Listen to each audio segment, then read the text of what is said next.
이준석 후보의 진짜 의중은 무엇인지 천아용인에서 인을 담당했던 이기인 개혁신당 공동선대위원장과 전화 연결해서 조금 더 이야기를 들어보겠습니다. 자, 나와 계십니까?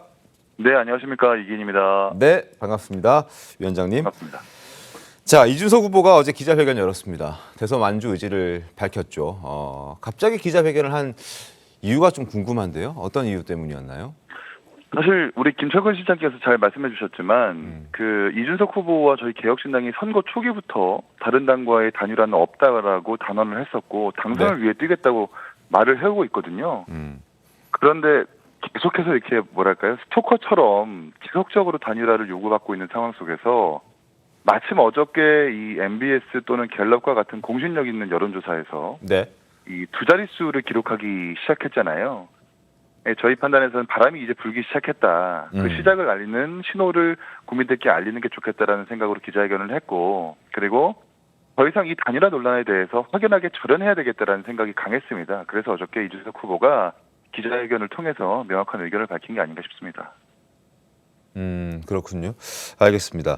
자, 지금 판세로 봤을 때는 바람을 탔다라는 말씀을 해주셨는데 이재명 후보는 물론이고 김문수 후보까지 그러니까 김문수 후보는 물론이고 이재명 후보까지 역전할 수 있다. 이런 말씀이신 거죠? 그렇게 이해하면 되는 거죠? 그러니까 많은 분들이 기억하실 텐데 네. 저희 불과 한 달 전까지만 해도 지지율이 1%에서 2%였거든요. 근데 지금 두 자릿수 지지율이 나오기 시작했죠. 이 두 자릿수 지지율이 나오기 시작했다라는 것은 더 이상 이준석 후보를 찍는다는 것이 사표가 아니구나 하는 심리가 국민들 속에서 들기 시작했다는 뜻이고, 또 우리 많은 국민들께서 지난 1차 후보 토론회 보셔서 아시겠지만 네. 뭐 호텔 경제론이라고 얘기 안 하겠습니다. 이재명 후보의 뭐 괴짜 경제론이라든지 내재되어 있는 무능함을 낱낱이 알리고 또 네. 압도했던 것이 이준석 후보라는 것을 부정할 국민은 없을 거라고 저는 봅니다. 불과 한 번의 토론회에서 이만큼의 성적을 받았는데 남은 열흘 동안 역사를 쓰기에 저희는 충분한 시간이라고 판단하기 때문에 네. 앞으로 추격보다는 추월할 일만 남았다라고 저는 이렇게 봅니다. 단일화의 가능성은 전혀 없는 건가요? 그러니까 이렇게 말씀드릴게요. 단일화는 할 겁니다.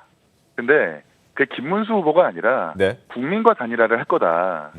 왜 이렇게 말씀드리냐면 대다수의 국민들은 명분 없는 공학적 통합 이런 것에 동의를 하지 않습니다. 네. 오히려 이준석이라는 사람의 당선 그리고 새로운 역사를 쓰는 이런 세대교체 정치에 동의를 하기 때문에 네. 그 생각을 가진 국민들과 단일화를 해서 이재명 후보, 김문수 후보 그리고 양당의 이 오래된 거탑을 허물고 새로운 정치를 해보겠다는 각오를 다시 한번 우리 국민들께 알려드리는 바입니다.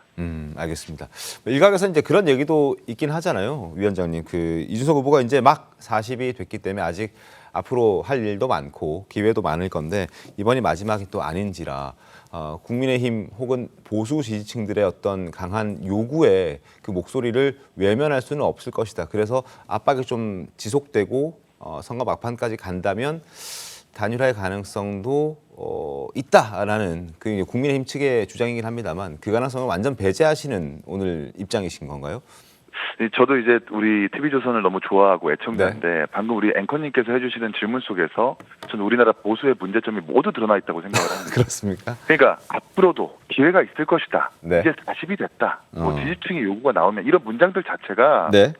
젊은 사람들은 다음 기회해라는 기성론자의 그릇된 인식이 깔려 있는 거고요. 앞으로도 뭐 기회가 있다라는 말은 아무리 젊고 유능한 사람이라고 할지라도 네. 이 나이가 많은 약간 좀 무능한 후보한테 양보해야 된다라는 갑의 논리가 들어있는 거라고 좀 보거든요. 네.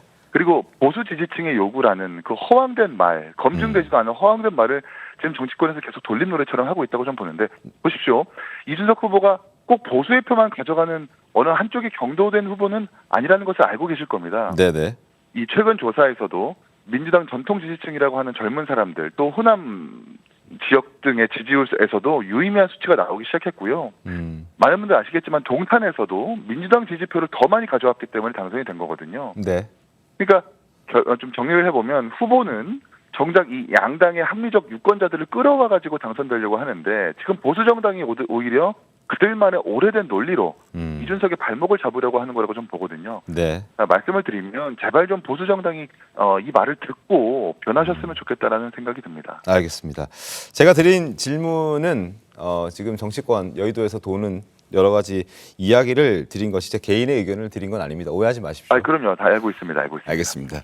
자, 그리고 단일화 논의 과정에서 사실 또 불거졌던 논란이 있지 않습니까? 친윤 인사의 네. 당권 제한이라는 논란이 좀 있었는데 그 부분은 사실 어떻게 해서 이제 공개를 하게 된 건가요? 어떤 배경에서? 그게 이제 일단, 물밑에서 네. 벌어졌던 이야기인 것 같은데.